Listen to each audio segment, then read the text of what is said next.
Bonjour, avec vous Esma. J'ai reçu un commentaire concernant pour avoir la possibilité d'un travail en tant que testeur junior ou un stage au niveau du domaine du test. Qu'est-ce que vous devez savoir, mes conseils par rapport à ça. La première des choses, il y a pas mal de sites, je ne sais pas si vous êtes au Maroc ou en France ou d'autres pays, mais il y a des sites que vous pouvez le voir, LinkedIn, vous pouvez accéder.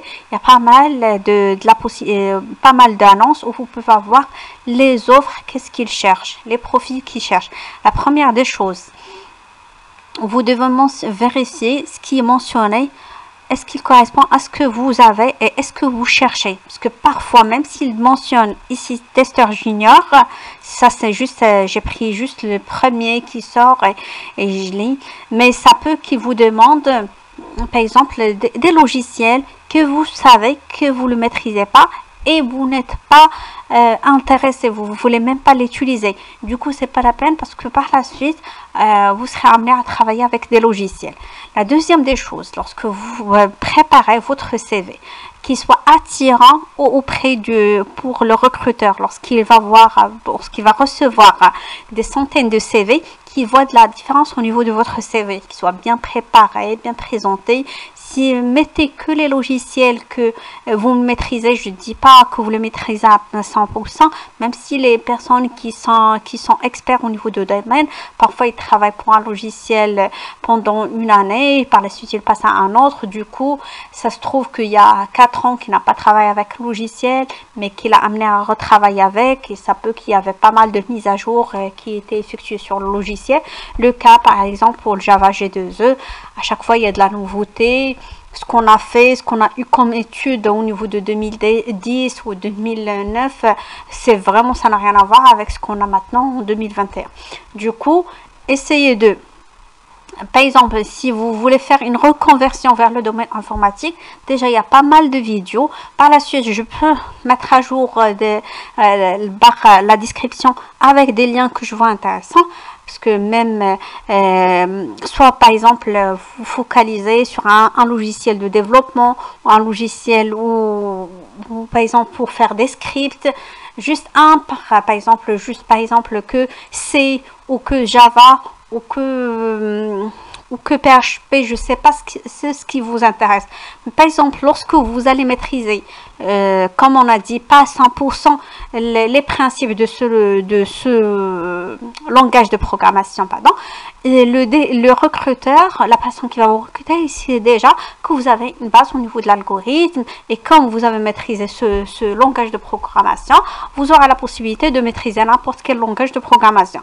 Le but derrière, c'est pas pour faire le développement, mais c'est plutôt pour faire l'analyse. Lorsque vous allez trouver un bug, ça peut que vous serez amené à faire l'écriture, la lecture des logs. La lecture des logs, lorsque vous allez vous accéder aux logs, vous pouvez, lorsque vous voyez, ça peut que vous serez à l'aise vous allez constater où se trouve le problème. On ne demande pas de faire le développement, on ne va pas vous demander de faire la correction, mais c'est juste lorsqu'il vous passe l'entretien, vous le dites comme quoi vous maîtrisez ce langage, et quand vous maîtrisez déjà ce langage de programmation, vous aurez la capacité de maîtriser d'autres. Vous serez apte à faire des auto-formations, à s'améliorer. Il y a pas mal de sites sur internet où on a maintenant la formation. Pas comme avant, c'était presque difficile d'avoir des cours sur internet et tout ça. Et du coup, et par la suite, lorsque vous envoyez votre candidature, si vous demandez une lettre de motivation, que ça sera adressé à ce poste, pas juste mentionné comme quoi vous avez une...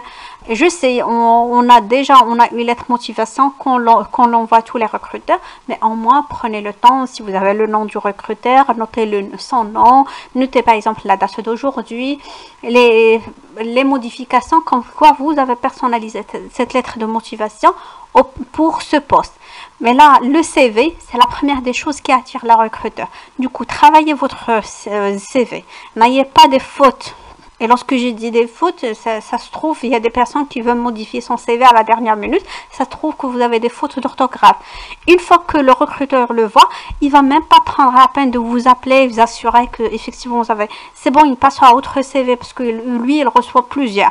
Du coup, évitez d'avoir les fautes d'orthographe. Surtout lorsque vous êtes en test, vous allez beaucoup rédiger. Vous allez rédiger de la documentation, des comptes rendus, des mails.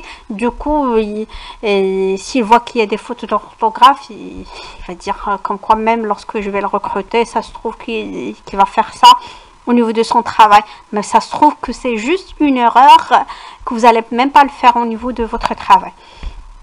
Du coup, travaillez votre CV, cherchez les offres qui vous intéressent et si vous voyez qu'une société est intéressante pour vous, vous voyez qu'il demande au niveau de tous les offres un logiciel, essayez de faire une auto-formation sur ce logiciel. Je ne demande pas de payer une formation, c'est juste sur Internet, de faire les basiques au niveau de ce logiciel ou au niveau de ce langage et par la suite, vous pouvez le postuler. Il suffit juste de modifier votre CV, de rajouter ce logiciel et par la suite repostuler. Et rien ne vous empêche de, si vous avez postulé, vous n'avez pas eu de retour, de faire des modifications et de repostuler à nouveau. Mais là, au niveau de test, si vous n'avez jamais eu l'occasion de faire des recherches au niveau des postes et tout ça, vous allez voir, là j'ai cherché testeur junior. Testeur junior. Là, qu'est-ce qu'il vous demande? Vous serez chargé de participer à la conception du plan de test. Le plan de test, c'est l'extraction des... Vous allez faire les exigences. Les exigences, il y a je viens de faire une vidéo par rapport aux exigences. Comment on va faire la création des cas de test. Les cas de test, on va faire l'extraction de ces exigences depuis les spécifications que le business analyst a effectuées. Déjà ça, si vous avez un niveau de rédaction et bien, vous pouvez, ça ne nécessite pas de formation en informatique, même pas. Exécuter des tests. Ici, il n'a même pas demandé que vous allez faire la conception des cas de test. Vous allez exécuter les tests. C'est-à-dire, il y a une personne qui est senior qui va vous faire la création du cas de test et à vous de faire l'exécution des cas de test. Les cas de test, il va vous montrer d'appuyer sur ce bouton, d'aller sur fichier, appuyer sur nouveau. C'est très simple. Et même ici, ça ne nécessite même pas d'avoir un bagage informatique. Là, assurer la rédaction et la gestion des anomalies. Ça, si vous voulez avoir ça, c'est la rédaction et la gestion des anomalies. Vous avez une vidéo sur Jira. Jira, c'est un outil, un logiciel de la remontée et la rédaction des anomalies. Déjà jusqu'à maintenant, il n'y a rien qui vous empêche à postuler pour cette offre. Assurer la rédaction des comptes rendus, du déroulement du test et de plans de test. Comme on a dit, lorsque vous allez appuyer, lorsque vous faites la rédaction de cas de test, vous allez avoir des cas ou des OK, tout ça. À la fin, il suffit juste de mentionner, vous pouvez faire vos calculs. Quand vous avez 80% des tests OK, 20% des cas, combien de Jira ouverts, c'est juste vous allez faire synthétiser ce que vous avez effectué comme travail. Même ça, si vous voulez qu'on le fasse, mais ça c'est vraiment, ça n'a rien à voir avec un bagage informatique, c'est juste la rédaction, de faire synthèse d'après combien de Jira vous avez effectué, combien de nombre de cas de test vous avez effectué, et c'est tout. Ça ne nécessite pas grand chose. Un instant, j'ai fait tout à l'heure une vidéo là. Par exemple, vous allez mentionner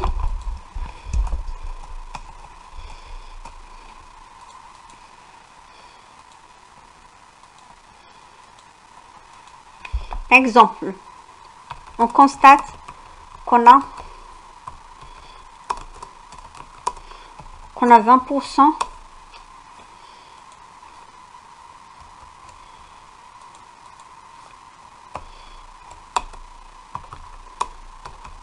donc là vous allez, si vous voulez faire des détails majeurs, 15%. Et là, par la suite, vous pouvez...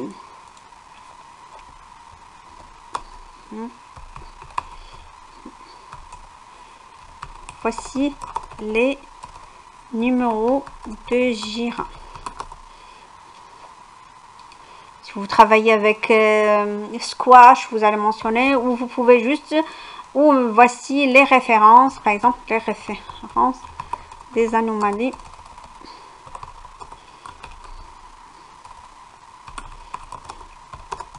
Et là,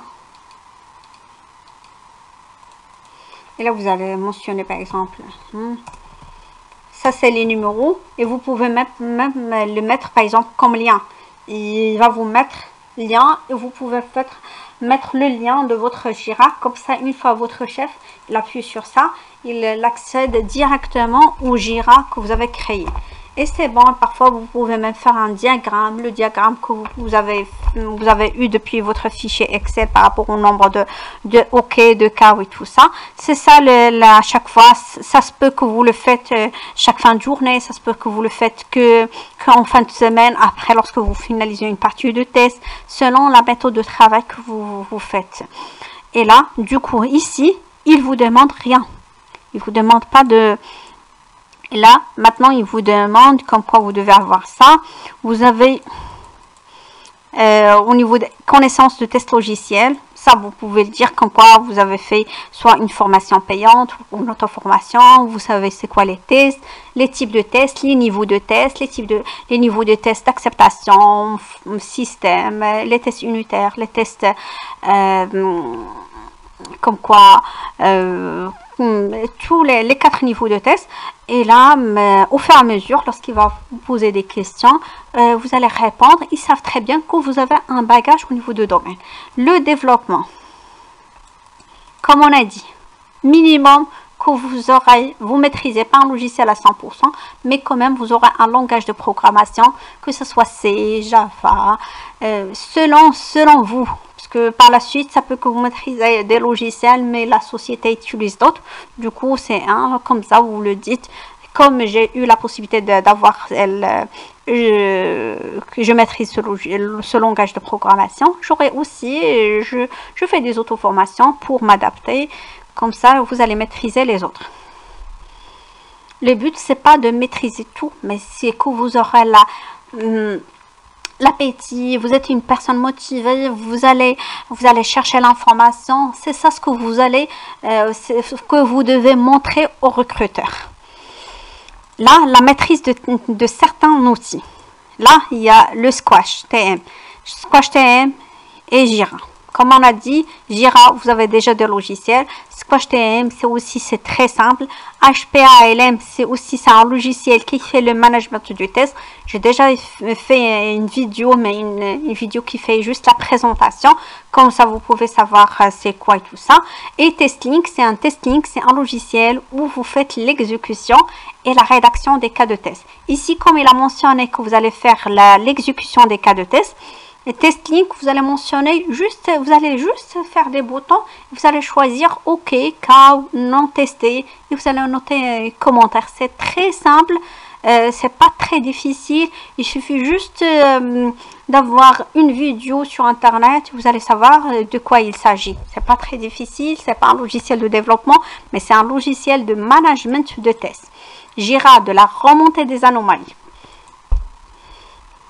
Et là, ici, c'est mentionné comme quoi c'est pas obligatoire la certification STQB, mais là, l'anglais, là maintenant, on voit que l'anglais est très demandé parce que la majorité de sociétés, ils travaillent avec des Indiens. Du coup, les Indiens, ce sont les développeurs qui sont en Inde.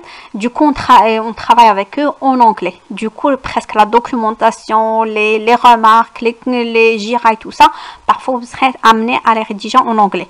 D'où l'intérêt d'avoir la communication en anglais. Et là, ils vous mentionnent c'est quoi la société et tout ça. On peut même voir, ça peut qu'il y aura d'autres. Vous voyez, il y a pas mal de... Là, j'ai mentionné juste testeur junior. J'ai eu pas mal d'opportunités. Là, vous voyez, c'est presque la même chose. C'est un autre... Tout à l'heure, on était à Lyon. Maintenant, à Lille. C'est presque la même chose. La conception, l'exécution des cas de test, la remontée des anomalies et assurer la rédaction des comptes rendus. On va voir un autre. Ça se trouve que ça y est... Ça, c'est analyste, c'est pas un testeur. Ça, c'est un test manager. Du coup, c'est pas le cas. On va voir. On va voir même pour... ça, c'est juste la description. Ça, c'est quoi le... Vous avez également une formation en informatique, alternance ou stage. Vous connaissez utiliser des technos. Ah oui, ça je voulais vous parler. Et de préférence aussi d'avoir des connaissances au niveau de Linux. Parce que parfois vous serez amené à travailler avec au niveau des sociétés qui utilisent Linux. Et du coup, au moins les premières commandes, comment accéder, vous êtes dans un répertoire, comment copier des fichiers, comment retourner au répertoire racine. Sur Internet, vous allez taper juste commande. Vous allez trouver qu'il y a pas mal de...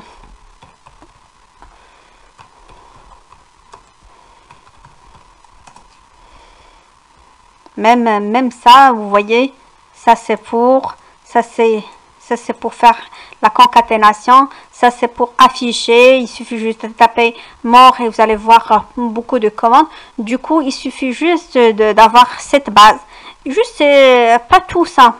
Même juste si vous arrivez à voir ls, ced, mkdir pour la création d'un répertoire, rmdir pour la suppression, juste les premières. Et par la suite, si c'est sûr que vous allez travailler avec Linux, vous pouvez au fur et à mesure d'avoir un bagage au niveau de l'utilisation de Linux.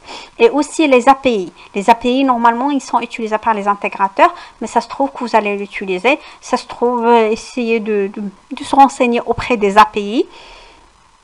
Des API, c'est... Comme on dit, parfois vous voyez sur un site web, ici par exemple un bouton où il y a mentionné le logo de Facebook. Une fois que vous appuyez dedans, il vous régénère directement, il vous envoie directement vers Facebook. Ou ici par exemple, nous contacter directement, vous aurez la possibilité de faire l'SMS ou tout ça. Ce sont des API, ou même la météo pour voir par exemple au niveau de votre site web, la météo de tout du monde entier. C'est un développement qui est colossal. C'est pas votre société qui va prendre de mesurer la météo du monde entier.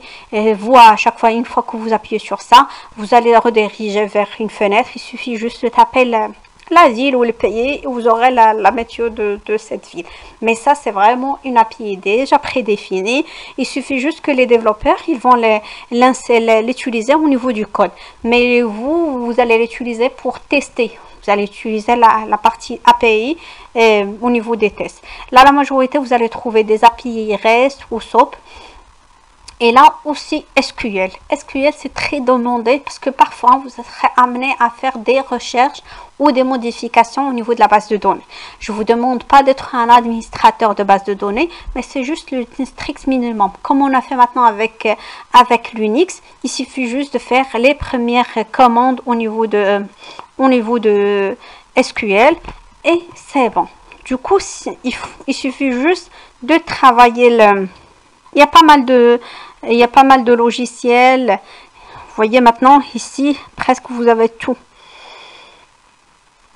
Et là, à chaque fois où vous travaillez, vous aurez le minimum, par exemple, select étoile, le nom de la table pour accéder à la table. Select plus les noms du champ, forme, le nom de la table. C'est presque le basique que vous devez avoir. Mais ça, c'est presque demandé dans la majorité des cas. Et si vous avez déjà au niveau de votre CV, essayez de le valoriser lorsque vous passez des entretiens. Comme quoi, vous savez, vous maîtrisez un langage de programmation tel que vous avez déjà travaillé avec un logiciel de la remontée, de la gestion des anomalies tel que Jira ou SquashTM. Soit que vous le dites que vous avez travaillé, ou vous avez installé sur votre propre PC et vous avez effectué une auto-formation. SquashTM, Jira, vous avez déjà travaillé avec des API, vous maîtrisez un petit peu les premières requêtes SQL, vous avez déjà eu une base de données, vous avez eu la possibilité de mettre à jour des données, de consulter les données et tout ça. Linux, comme quoi est-ce que vous maîtrisez, vous n'avez jamais travaillé avec un univers qui utilise Linux, ou vous maîtrisez les commandes Linux et vous avez eu la possibilité de travailler avec. Du coup, si on englobe tout ça, essayez de mentionner les clés que les recruteurs cherchent. presque un logiciel, un langage de programmation, des logiciels, de la remontée de tests. Presque Jira est très demandé, mais c'est pas obligatoire pour l'utilisation. Mais si vous avez déjà regardé les vidéos, vous avez pu effectuer l'utilisation même sur votre propre PC, vous pouvez travailler avec l'outil Jira. Et pour par exemple un autre logiciel pour la création des cas de test et tout ça, du coup essayez de mentionner un par un. C'est pas la peine de mentionner plusieurs langages de programmation et vous les maîtrisez même pas. Vous mentionnez tous les API et vous les maîtrisez pas, parce que ça peut que lorsque qu'ils voient votre CV qui contient beaucoup d'informations, ça se trouve qu'ils disent oui, c'est une personne qui a pas mal de connaissances, et ça peut qu'ils demandent à une autre personne qui est trop technique qu'il passe l'entretien pour vous. Du coup, ça peut qu'ils disent, c'est pas la peine que vous travaillez comme un testeur junior, que vous passez directement d'après votre CV. Mais là, vous serez pas à l'aise, parce que lorsque vous allez passer avec une personne qui maîtrise très bien tous ces logiciels, ça se trouve qu'il va vous poser des questions poussées et tout ça. Vous le dites comme quoi vous êtes junior, montrez comme quoi vous êtes motivé, vous êtes curieux, vous allez chercher l'information.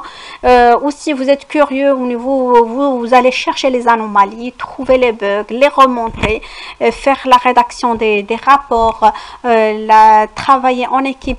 Tout ça, votre aussi partie humaine, ça rentre en jeu. Mentionnez comme quoi vous êtes apte à travailler en équipe, la collaboration, vous êtes motivé et tout ça. J'espère que vous aurez que c'est la réponse de vos questions au niveau de cette vidéo. Si j'ai zappé une étape où vous voyez que vous avez des questions, n'hésitez pas de laisser en commentaire. Une fois que j'aurai le temps, je vais la traiter. Et j'espère que la vidéo vous plaira, et bon courage pour tout le monde. Merci et bonne journée.